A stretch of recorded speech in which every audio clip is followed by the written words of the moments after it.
12. Today we're looking at basis of Agrippina's power and influence, especially looking at patronage, and this is under the dot point key features and developments. Now, when we're looking at basis of Agrippina's power and influence, we can break it down to four key areas. Firstly, her family background. We can also look at her marriages, her role as a mother, and lastly, the patronage system in itself, as all key aspects that contribute to Agrippina the Younger in establishing power and maintaining power and influence. So in regards to family background, Agrippina was highly connected throughout her family, providing her a great foundation of power. And that's something that really couldn't be taken away from her.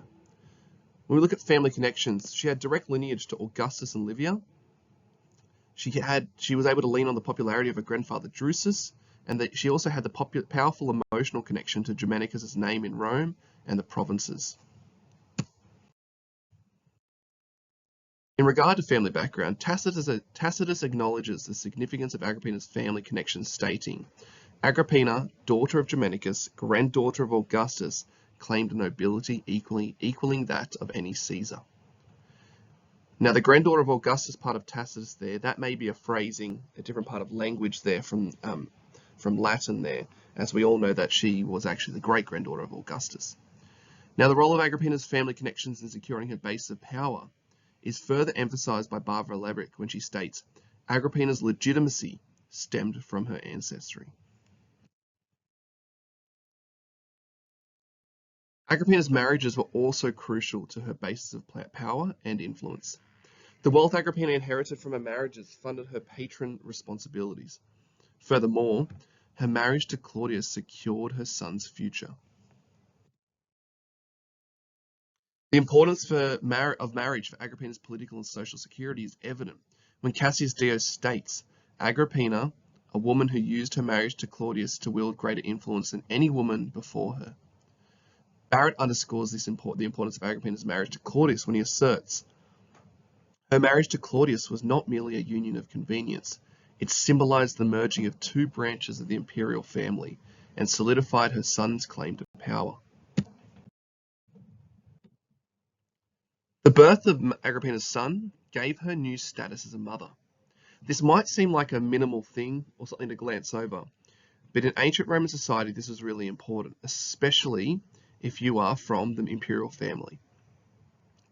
Evidence of matronly virtue was an important criterion of acceptance in Roman society, especially from Augustus onwards. This placed Agrippina alongside her mother, Agrippina the Elder, in Roman society. Miriam Griffin states Agrippina's motherhood was her trump card. It was the basis of her legitimacy, her influence over Claudius, and her political control during Nero's first years. Judith Ginsburg suggests that her status as a mother was crucial to her power, stating, the maternal image Agrippina crafted was imperial propaganda.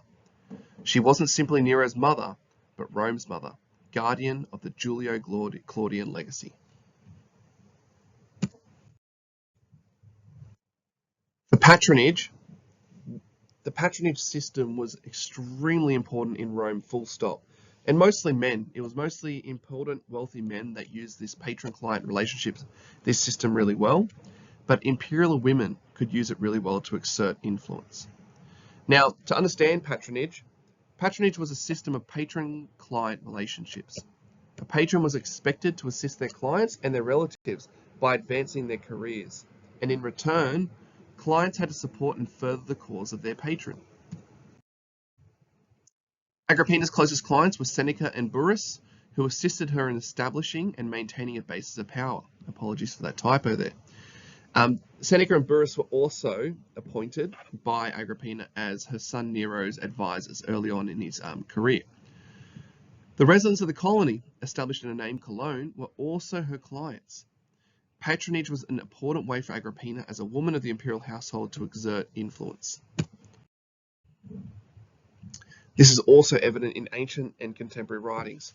Tacitus stated she surrounded herself with a court of loyal men whose positions owed everything to her favor.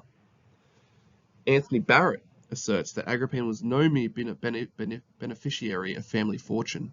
She understood the politics of patronage. She placed her men in strategic offices, creating a faction loyal to her above all.